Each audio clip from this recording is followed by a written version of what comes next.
آپ نے ارشاد فرمایا اپنی بیویوں کے لیے زیب و زینت اختیار کرو، میں قربان جاؤں۔ میں تو آپ کو نبی کا دین بتا رہا ہوں، آپ کا تو دین بڑا اوکھا کام، بیوی واسطے چنگے کپڑے پاؤنا اوکھا کام۔ میرے نبی نے کہا اپنی بیویوں کے لیے زیب و زینت اختیار کرو۔ سبحان اللہ۔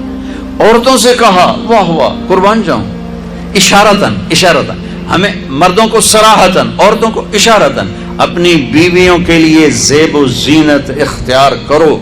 بنو اسرائیل میں زنا اس لیے پھیلا کہ مردوں نے بیویوں کے لیے زیب و زینت چھوڑ دی تو وہ غیر مردوں کی طرف مائل ہو گئیں، اور پھر عورتوں کو فرمایا کہ خامدوں کے لیے تیار ہو۔ کیسے؟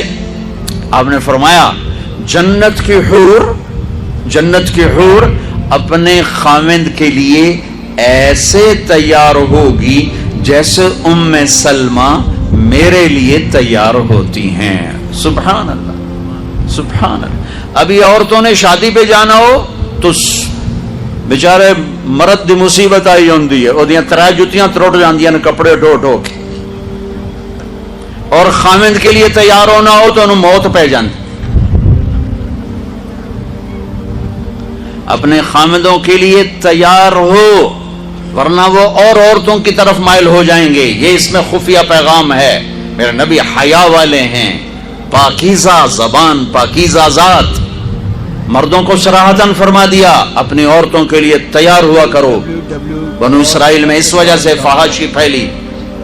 اور پھر اشارتاً جنت کی حور اپنے خامد کے لیے ایسے تیار ہوتی ہے جیسے ام سلمہ اللہ کے رسول کے لیے تیار ہوتی ہیں۔ جب حضرت فاطمہ رضی اللہ تعالیٰ عنہ کی شادی ہوئی اور نکاح ہو گیا، اور رخصتی 1 ماہ بعد، 2 ماہ بعد، 6 ماہ بعد، 1 سال بعد یا فوراً، یہ ساری روایات ہیں، لیکن زیادہ صحیح ہے کہ کچھ عرصے بعد رخصتی تھی، فوراً نہیں تھی۔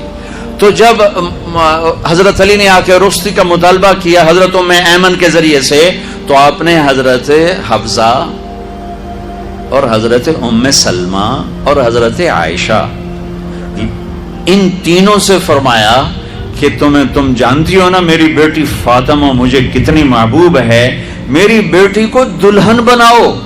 اللہ اکبر، میری بیٹی کو تیار کرو۔ یہ میں دین بیان کر رہا ہوں، بے پردگی نہیں، بے حیائی نہیں، زیب و زینت میرے دین کا حصہ ہے، میرے نبی کی شریعت ہے۔ میرا نبی خوبصورت دین لے کر آیا ہے، ایک خوبصورت زندگی لے کر آئے ہیں۔ پتہ نہیں ہم نے کہاں سے عجیب و غریب دین کے فلسفے نکال لیے ہیں۔ سبحان اللہ، قربان جاؤں۔ آپ نے کہا جابر شادی کی؟ کہا جی کی۔ کہا کماری سے کہ بیوہ سے؟ کہا جی بیوہ سے کی۔ کہا اللہ بکرن فتلاعبک وتلاعبها، ارے تو نے کماری سے کیوں نہ کی؟ وہ تجھ سے کھیلتی تو اس سے کھیلتا۔ میں اپنا میرے نبی کا دین بیان کر رہا ہوں۔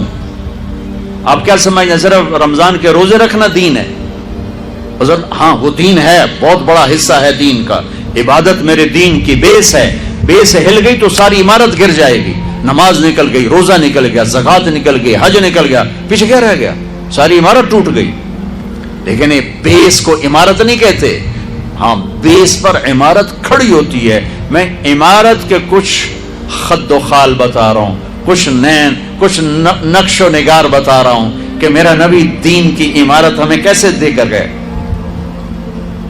کبھی آپ نے میلا کپڑا نہیں پہنا، پرانا کپڑا پہنا، پیبند لگا کپڑا پہنا، میلا کپڑا زندگی بھر نہیں پہنا، زندگی بھر۔ اور آپ کے بدن مبارک سے، آپ کے پسینے سے ایسے خوشبو آتی جیسے مشک سے خوشبو آتی، دنیا کے سب سے مہنگی خوشبو۔ آپ حضرت ام سلیم کے گھر میں آرام فرما رہے تھے دوپہر کے وقت، دوپہر پر، تو آپ یوں کر کے سوئے ہوئے تھے، یوں یہ کوہنی آگے نکلی ہوئی تھی۔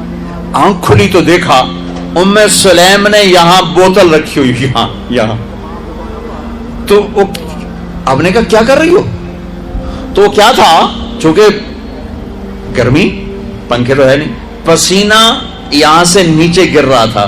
ام سلیم نے نیچے بوتل رکھی ہوئی تھی اور وہ سارا پسینہ اس کے اندر جمع کر رہی تھی. کہا ام سلیم کیا کر رہی ہو؟ کہا یا رسول اللہ یہ آپ کا پسینہ اکٹھا کر رہی ہوں، یہ مشک سے زیادہ خوشبودار ہوتا ہے. میرے نبی نے کبھی گندے کپڑے نہیں پہنے، کبھی میلے کپڑے نہیں پہنے، پرانا پہنا ہے، پیوند لگا پہنا ہے، میلا نہیں پہنا. میرا دین یہ نہیں کہتا کہ ایسی شکل میں آ جاؤ کہ لوگ بھاگنے لگ جائیں. سب سے زیادہ عزت اہمیت دو. شادی کے بعد ماں باپ کا حق پیچھے، بہن بھائیوں کا حق پیچھے، حتیٰ کہ اولاد کا حق بھی پیچھے ہے اور خاوند کا حق پہلے ہے. بہت سی عورتیں اپنی نادانی کی وجہ سے ماں باپ کے پیچھے لگ کر اپنے خاوند کو چھوڑ دیتی ہیں، خاوند کو ذلیل کر دیتی ہیں. اپنے بچے کے پیچھے لگ کے اپنے بچوں کی وجہ سے اپنے خاوند کو بے عزت کرتی ہیں. بہت سے باپ اپنے بچوں کی وجہ سے بیوی کو بے عزت کرتے ہیں، یا اپنے ماں باپ کی وجہ سے بیوی کو بے عزت کرتے ہیں. یہ سب بے اعتدالیاں میرے معاشرے میں ہیں. اللہ کا واسطہ دیتا ہوں، ایک دوسرے کو عزت دو، رشتوں کو عزت دو. ہر ایک کا اپنا مقام ہے، ہر ایک کو اپنے مقام پر رکھو. ماں باپ کی وجہ سے بیوی کو بے عزت نہ کرو، بیوی کی وجہ سے ماں باپ کو بے عزت نہ کرو، بیوی اپنے ماں باپ کی وجہ سے خاوند کو بے عزت نہ کرے. یہ وہ رشتہ ہے جس میں اولاد بھی نہیں داخل ہو سکتی. اولاد کو بھی پیچھے کیا گیا ہے خاوند اور بیوی کے رشتے میں. اور یہ وہ رشتہ ہے جس سے میرے اللہ نے اپنی نشانیوں میں سے ایک نشانی بتایا ہے. ایک نشانی، من آیاتہ ان خلقکم من تراب. میں ٹپس پڑھتا ہوں آیات کے، ساری آیت نے. میری بہت بڑی نشانی تو میں مٹی سے بنایا. واقعی نشانی ہے نا بھائی؟ ارے بولو. من آیاتہ خلق السماوات والارض. میں نے ایک آیت چھوڑ دی، بعد میں پڑھوں گا. میری بہت بڑی نشانی زمین آسمان کا بننا. واقعی بہت بڑی نشانی. من آیاتہ منامکم باللیل والنہار. میری بہت بڑی نشانی تمہارا سو جانا اٹھنا. واقعی بہت بڑی نشانی. من آیاتہ یریکم البرق خوفا وطمعا. میری بہت بڑی نشانی بادل، بجلی، گرج، بارش. واقعی. من آیاتہ ان تقوم السماء والارض بامرہ. میری بہت بڑی نشانی زمین آسمان کھڑے ہوئے ہیں. من آیاتہ ان یرسل الریاح مبشرات. میری بہت بڑی نشانی کہ گرم ہوائیں ایک دم ٹھنڈی ہو کر بادل لے کر آتی. اب میں وہ آیت پڑھتا ہوں جو میں نے چھوڑ دی تھی، اور جو شاید آپ نے اس اینگل سے کبھی سوچا نہ ہو کہ اللہ کس چیز کو اپنی نشانی کہہ رہا ہے اور کتنی بڑی بڑی نشانیوں میں اس کو لا رہا ہے. میری بہت بڑی نشانی مٹی سے بنایا. میری بہت بڑی نشانی زمین آسمان بنایا. میری بہت بڑی نشانی جاگنے سونے کا سلسلہ بنایا. میری بہت بڑی نشانی بارش، بجلی، گرج، چمک. میری بہت بڑی نشانی زمین آسمان کا تھمے رہنا. میری بہت بڑی نشانی ہواؤں کا بادل لانا. اب سنو، من آیاتی ان خلق لکم من انفسکم ازواجا لتسکنوا الیہا وجعل بینکم مودۃ ورحمہ ان فی ذلک لآیات لقوم یتفکرون. اللہ اکبر. صرف یہاں یتفکرون کا لفظ اللہ لے کر آئیں کہ غور کرو گے تو پتہ چلے گا نشانی کیا. میرا اللہ کہہ رہا ہے کہ میری بہت بڑی نشانی ہے کہ میں نے خاوند اور بیوی کا رشتہ بنایا. کبھی یہ اس طرف دھیان گیا ہے کہ یہ جو ہم خاوند بیوی بیٹھے ہیں یہ اللہ کی بہت بڑی نشانی؟ کبھی خیال ہے؟ اللہ اکبر. اللہ نے ماں باپ کا رشتہ بنایا، اسے نشانی نہیں کہا. اللہ تعالیٰ نے اولاد کا رشتہ بنایا، اسے نشانی نہیں کہا. اللہ نے دادے پوتے بھی جتلائے، اسے نشانی نہیں کہا. اللہ نے پھوپھی خالہ بھی بتائیں، دادیاں نانیاں بھی بتائیں، اسے اللہ تعالیٰ نے نشانی نہیں فرمایا. نشانی کسے فرمایا؟ خاوند اور بیوی، یہ میں نے رشتہ بنایا، یہ میری کتنی بڑی نشانی ہے. اس ایک رشتے کو باقی رکھنے کے لیے سینکڑوں آیات ہیں، سینکڑوں آیات. اور طلاق سے نفرت کا اظہار. میرے نبی نے کہا علی طلاق سے بچنا. جب طلاق دی جاتی اللہ کا عرش کانپ اٹھتا ہے. ناجائز طلاق، بے جا، ضرورت کی وجہ سے طلاق لی بھی جا سکتی، دی بھی جا سکتی. یہ میں ایک اضافہ کروں گا. بہت سی بچیاں نہیں گزارا ہو رہا، خاوند بدتمیز ہے یا سسرال ظالم ہے، وہ کہتی ماں سے میرا گزارا نہیں ہو رہا، میری جان چھڑا دو. نہیں بیٹی، گزارا کرنا ہوگا، صبر کرنا ہوگا، گزارا کرنا ہوگا، یہیں رہنا ہوگا. یہ ماں باپ کا ظلم ہے، یہ ماں باپ کا اپنی اولاد پر ظلم ہے. ہمارا تو زمیندارہ ماحول ہے پنجاب کا.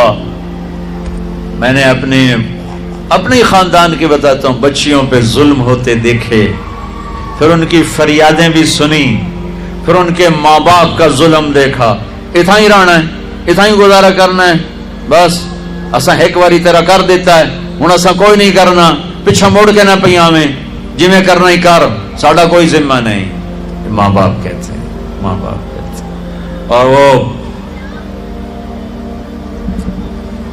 ماہی بے آب مچھلی پانی کے بغیر تڑپتی ہے، اس طرح اس کا دن اور رات ہے. زندہ کی کھال کھچ رہی ہے، اس طرح اس کا دن اور رات ہے. اور ماں باپ کا جبر، گزارا کرنا ہے، گزارا کرنا. تین بعد کون تیرا رشتہ کتوں آئے گا، تیری شادی کتوں کریں گے. ابھی تو اس کو ذبح ہونے سے بچا لو. کل تو اللہ نے ہمیں اس کا مکلف ہی نہیں کیا کہ کل کیا ہوگا، کل کو آنے تو دو. پتہ نہیں کل کا دن ہے بھی نہیں کہ ہمارے مقدر میں یا نہیں. ہم کل کے لیے اپنی بچیوں کو ذبح کر دیتے. میں نے ان کو تڑپتے دیکھا. میں صرف اپنی فیملی کی بات اوروں کی فیملیوں کی بات جہاں جہاں تعلقات.